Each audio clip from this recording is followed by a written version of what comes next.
E a nossa entrevistada de hoje é Cristi Ferreira. Ela é psicóloga, coach, mentora e também ministra treinamento nas organizações. Um prazer recebê-la. Comenta um pouquinho da sua formação acadêmica para complementar aí um pouco dessa abertura. Tá, eu sou a Cristi, como a Raquel falou, eu sou psicóloga de formação. Logo no último ano eu ia para a área clínica e aí conheci o mundo organizacional e me apaixonei. Então fiquei durante 15 anos dentro do mundo corporativo e os últimos 5 anos, né, na Nortus como mentora, do outro lado, eu falo do outro lado, né? Atendendo clientes, atendendo pessoas que de fato querem se desenvolver continuamente. Quais são os seus principais clientes hoje, Cristi? Meus principais clientes são diretores, né, executivos das empresas, pessoas que de alguma forma sentem que tem algo mais, né, para buscar na vida, para se conhecer, e pessoas de uma maneira geral que de fato conhecem a ferramenta, por exemplo, de coach ou de mentoring, mas nunca tinha apreciado nem por terapia ou por outros instrumentos, então chegam até mim. Que ferramentas hoje você utiliza para facilitar esse autoconhecimento? Então, eu utilizo alguns assessments, né? Um dos assessments que eu gosto bastante é o MBTI, que hoje é considerado o assessment mais evoluído para desenvolvimento humano, porque assim como a gente tem um tipo sanguíneo, ele olha o nosso tipo psicológico. E temos também um outro assessment, que é da dinâmica da espiral, que ele identifica os níveis de desenvolvimento que as pessoas estão, né? Que estão mais ativadas, então eu identifico necessidades, possíveis dificuldades, e contribui para a pessoa ver de uma maneira mais leve aonde eu preciso focar a energia para continuar me desenvolvendo. Hoje a gente tem ouvido muito falar de coaching, tem terapia, que já é mais tradicional, e tem também a questão da mentoria. Queria que você explicasse um pouquinho as diferenças desses processos. Ótimo. Inclusive, que formação a pessoa tem que ter para conduzir esse tipo de trabalho. Legal. Então, terapia, né? Isso é legal porque tem muita confusão nessa questão, né? Onde, o que buscar, como buscar, tal. Terapia, a formação básica é psicologia, né? A formação em psicologia. Existem algumas linhas que se consideram terapeutas, mas da linha da terapia tradicional, como você falou, é psicologia. E é focado em buscas para entender um pouco mais o passado. Algumas questões mais intrínsecas, profundas do passado. Então tem uma constância. Normalmente a terapia mais tradicional é uma vez por semana.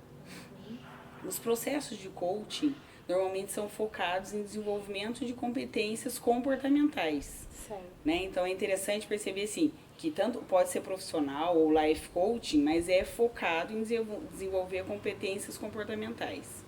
E a mentoria, ela tem relação com a formação e a área que a pessoa atua? Por exemplo, você tem uma formação em recursos humanos.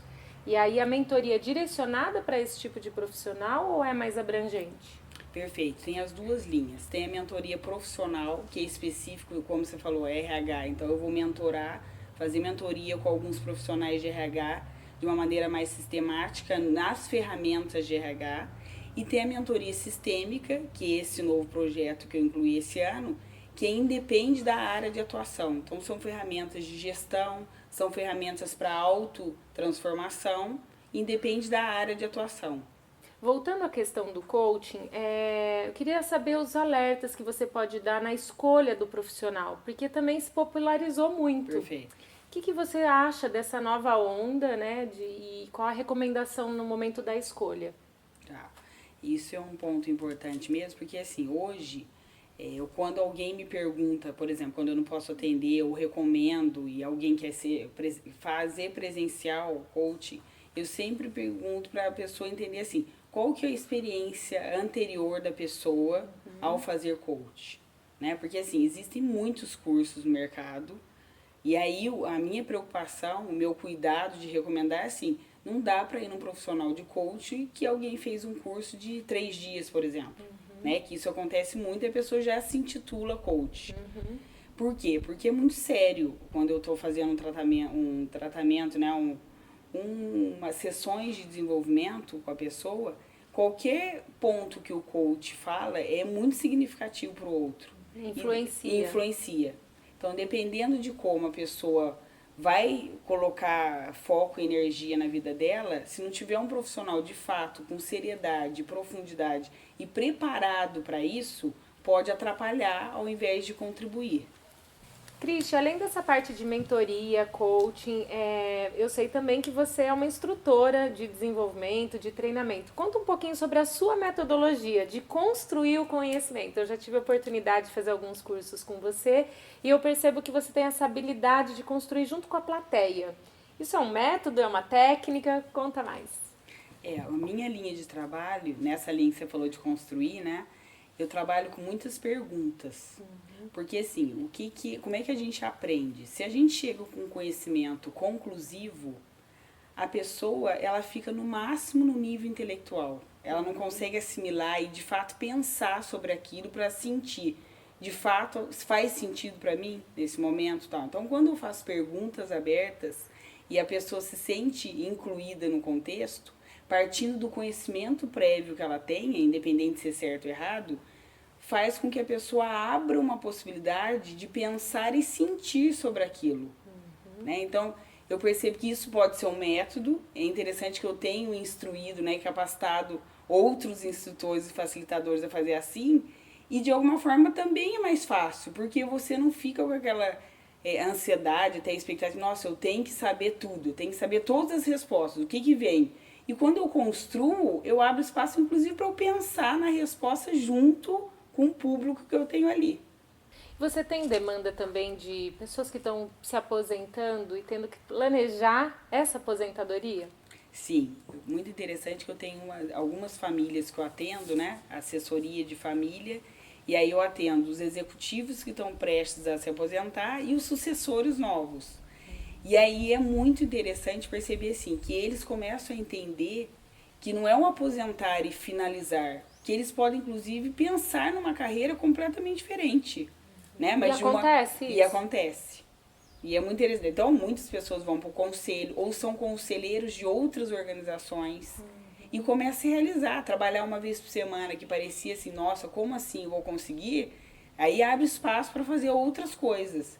E, ao mesmo tempo, serem mentores dos sucessores que estão sendo preparados para assumir as empresas. Nesses anos que você tem prestado consultoria e coaching, qual é a maior demanda dos executivos atuais?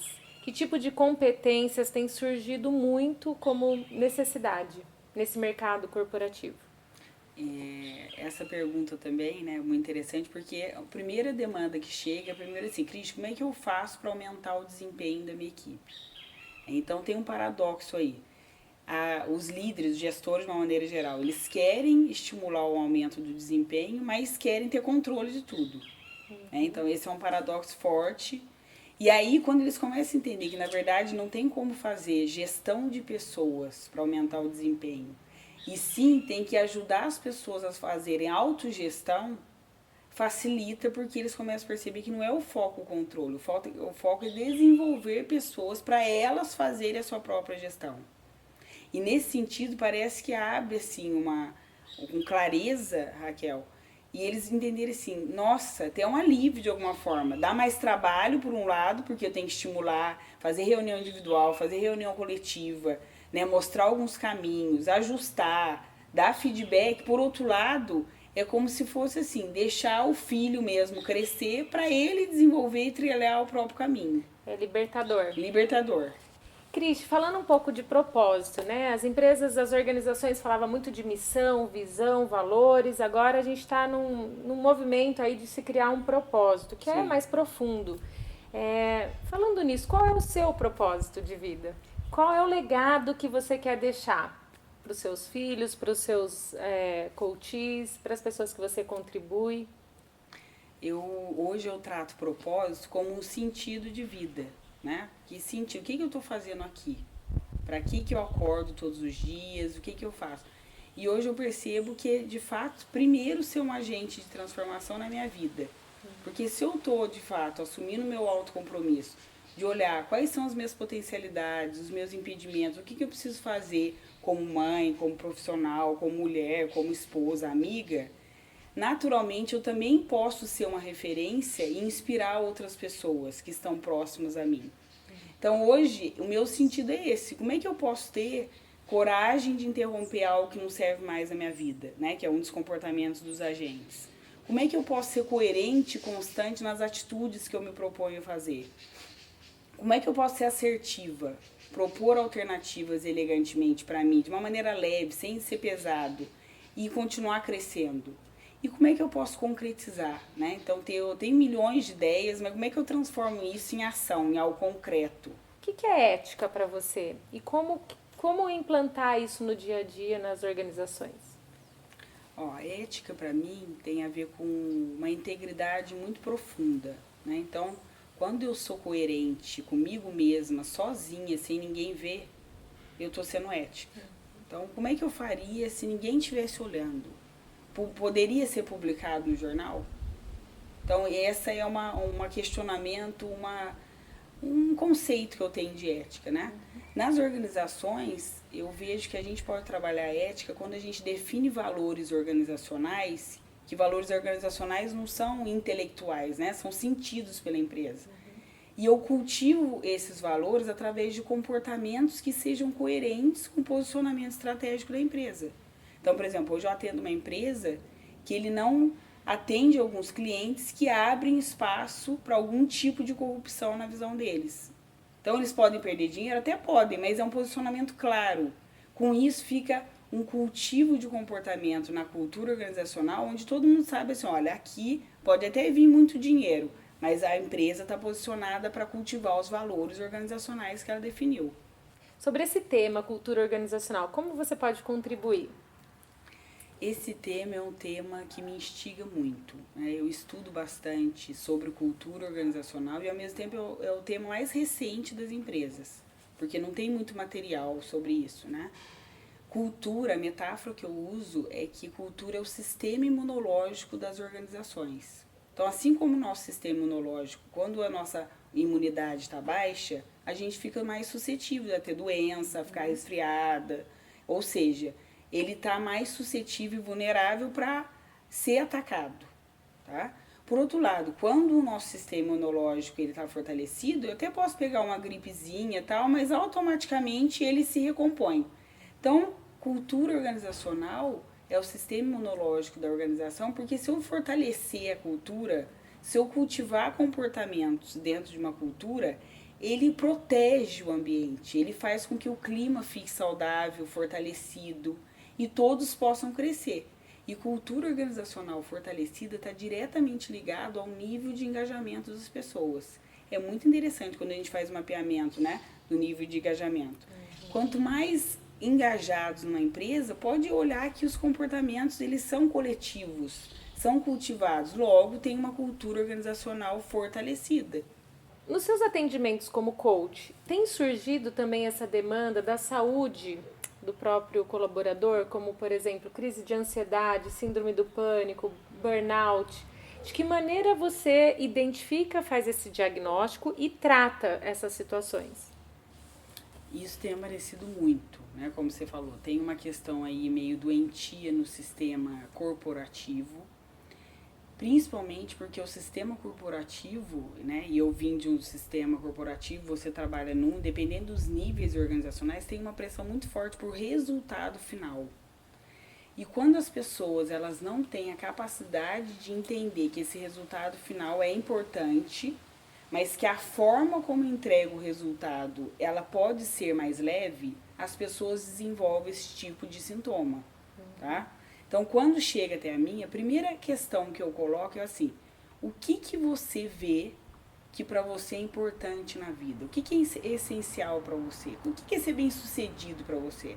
Essas perguntas parecem são óbvias, mas as pessoas, quando elas estão com esses sintomas, parece que elas não sabem o que é importante na vida delas, o que é essencial. Então, eu ajudo a resgatar essa questão mais importante do sentido da vida, porque aí só de mudar a perspectiva, e é claro, tem alguns sintomas que inclusive eu tenho parceiros psiquiatras, né, que precisam entrar com remédio mesmo, químico.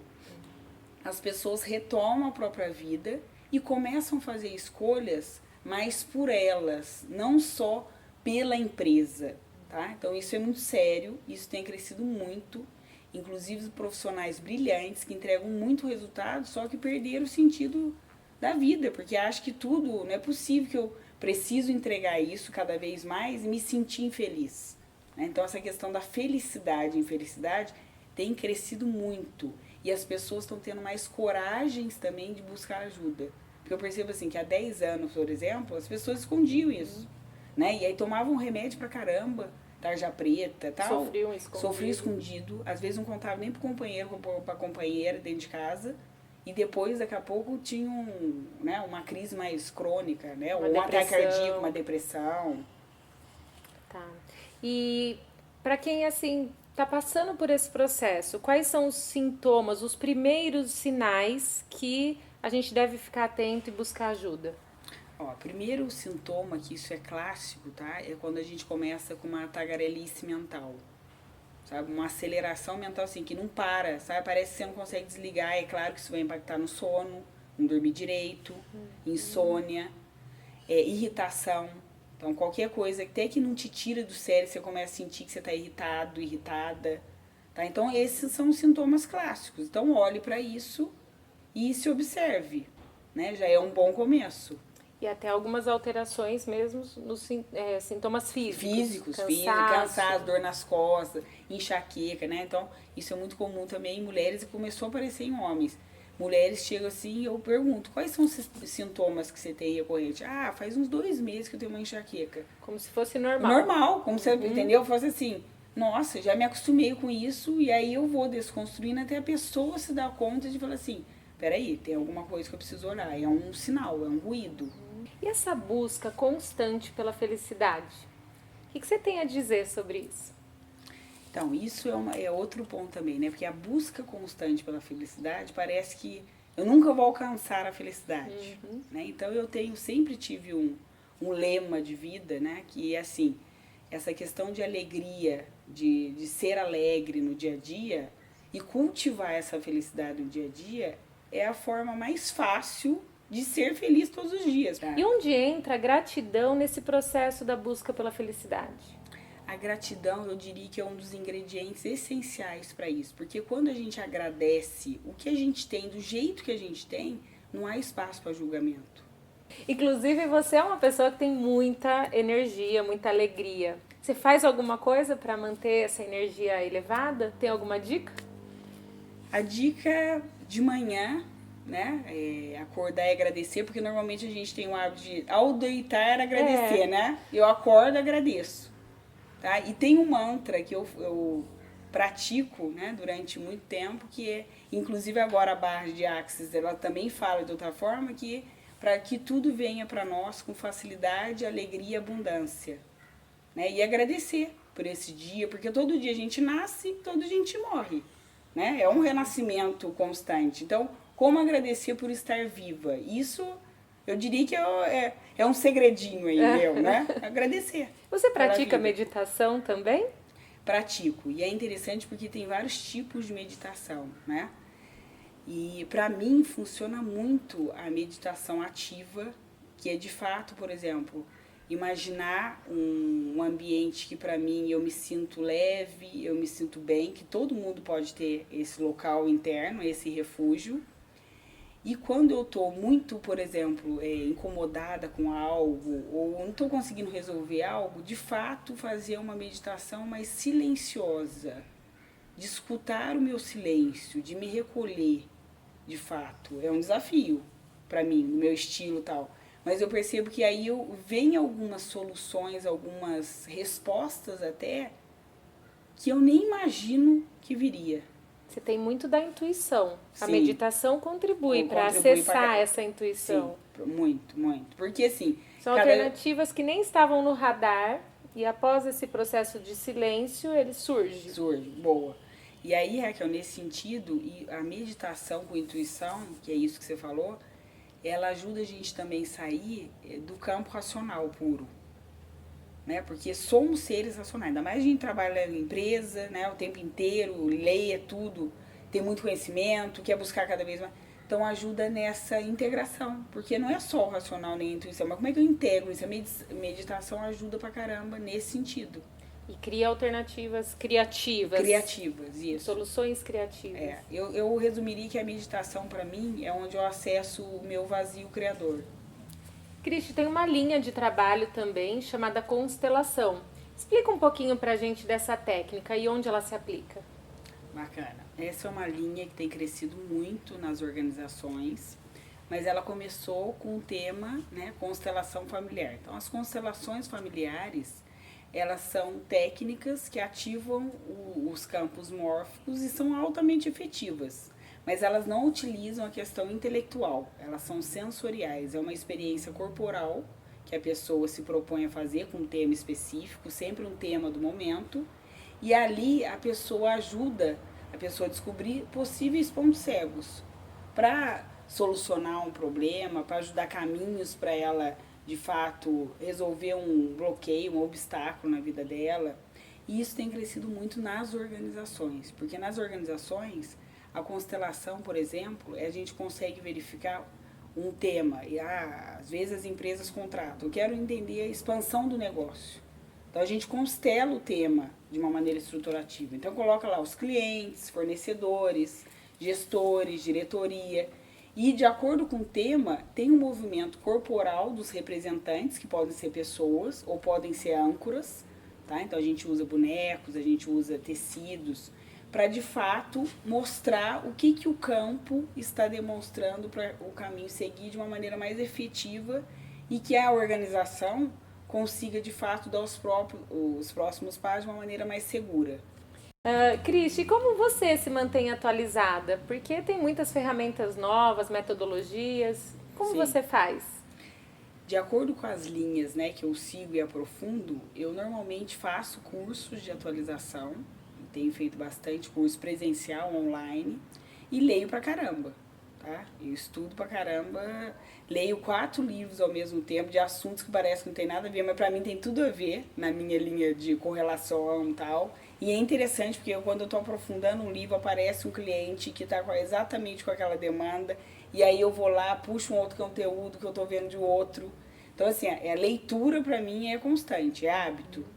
E a tecnologia tem te ajudado nesses processos? Uso de Skype, WhatsApp, FaceTime. Você tem utilizado dessas ferramentas? Sim, é impressionante assim.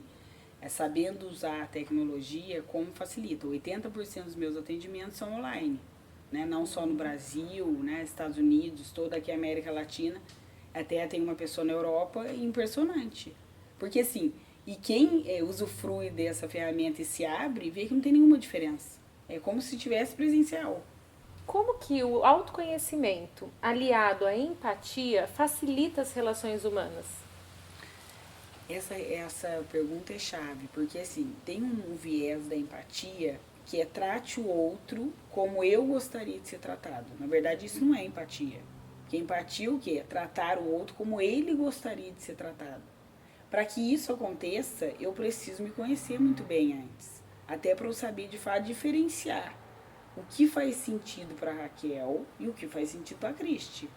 Né? Porque quando a gente fala de empatia, e olhando por esse viés, então se eu fizer exatamente como eu gostaria que fizessem comigo, para alguém, eu tenho a ilusão que o outro vai ficar bem. E não necessariamente. Isso é uma falha muito básica da gestão, dos líderes de uma maneira geral. Qual o papel da sabedoria e o bom senso numa tomada de decisão por um líder? Primeiro, a questão da sabedoria eu vinculo sempre assim, que nós nunca temos todas as informações. Né? Então, na linha da visão sistêmica, a gente sempre tem parte das informações. Com as interações, eu consigo o quê? Ter mais informações. Então, a minha sabedoria, eu tenho uma sabedoria e você tem uma sabedoria. Então, num contexto para definir algo, né, para tomar um caminho, para decidir por algo, eu preciso sempre considerar mais informações, não só a minha, não só a sua, de repente de uma terceira pessoa.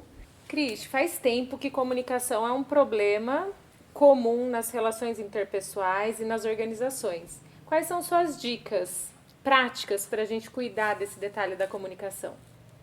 Essa questão, né, junto com o relacionamento, são os principais dilemas, problemas em qualquer empresa, independente da maturidade.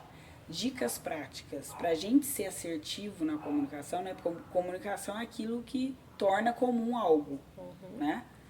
Eu preciso aprender, primeiro, a ter coragem de me posicionar diante de uma situação e, ao mesmo tempo, considerar o outro, né? Então, esse equilíbrio de coragem e consideração faz com que eu seja assertiva e não agressiva e nem boazinha nas relações. Cris, eu vejo que você é uma fã do programa, né, Trajetórias, e eu queria que você comentasse um pouquinho o que de fato esse programa contribuiu. Primeiro, Raquel, que eu sou sua fã, né? Sou super sua fã e achei muito inovador fazer o Trajetórias contigo, porque o que eu vejo de mais essencial no programa? Você dá a oportunidade das pessoas contarem a sua própria história, né? E darem dicas valiosas para outros que podem estar nesse mesmo momento de carreira, ou então, o que eu vejo também que é bacana quando eu escuto, né, os seus entrevistados, a perspectiva de entender assim, todos nós temos uma história para contar, né? Não existe uma melhor ou uma pior. E isso é muito bacana, porque o dia que as pessoas descobrem isso, é fantástico. Porque além da gente ser único, a gente pode ter uma contribuição única para a vida de alguém, para a humanidade, e de uma maneira natural, leve. Então, assim, fico muito feliz de você estar dando continuidade nesse projeto. Sou fã, né? Adoro, sou super entusiasmada e espero ter contribuído com vocês. Muito, muito mesmo. Muito obrigada, Cristi, pela sua participação. Acho que foi um Trajetórias além, né? Ele foi além da sua própria trajetória, a gente contribuiu com conteúdos que você tem acesso através dos seus estudos, da sua experiência, da sua própria trajetória. Que é isso que ficou legal na nossa entrevista, porque foi além. Muito obrigada pela sua participação. Obrigada.